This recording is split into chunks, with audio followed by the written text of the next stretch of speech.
So Toyota's in Yellowknife to evaluate our next generation fuel cell vehicle, which we'll bring to market in 2015. So we're here at Autotech as our base of operations. It's a maintenance facility where we bring our fuel cell vehicle in, prepare it for testing, and then once we're ready, we come out and stage the vehicle from here so we can let it soak overnight. And then the next morning, when it's nice and frozen, we can start the car and begin our evaluations. It's a little chilly. First day in Yellowknife yesterday.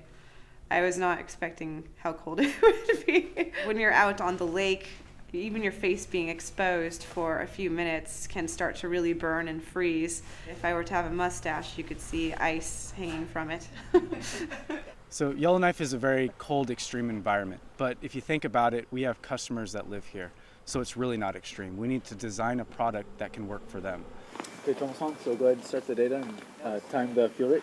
Okay. So I'm standing in our mobile fueler that we brought here to Yellowknife, Canada to refuel the fuel cell vehicle we have out here.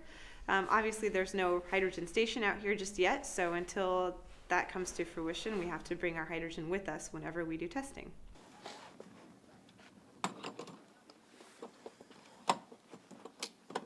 Okay, Thomas, could you calculate the flow rate? 40 megapascal.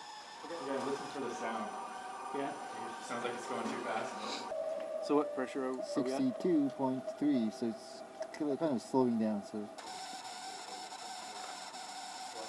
Okay, we'll let it go for a few more minutes just to top it off. yeah.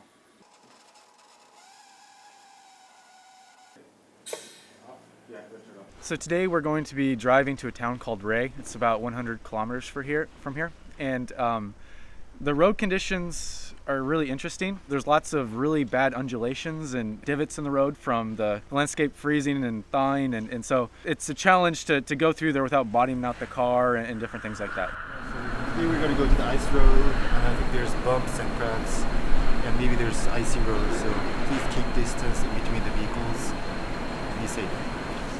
Right now we're getting ready for our cold start, making sure the equipment is ready to go before we do that. The vehicle needs to be able to shut down and freeze at night and then thaw itself out in the morning as we start it up. So we're evaluating those controls, finding issues with those controls, and optimizing those controls.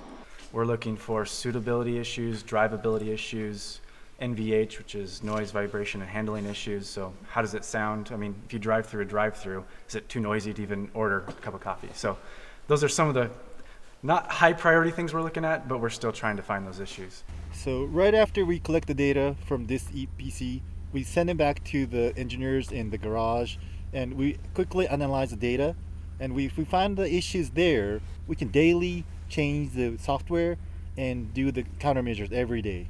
Some of Toyota's biggest challenges are going to be in educating the customer on what to expect from a fuel cell vehicle, and also to support the building of a hydrogen infrastructure so that there are enough places to fuel. I think fuel cell vehicles are the only no compromise solution that's all electric and zero emissions.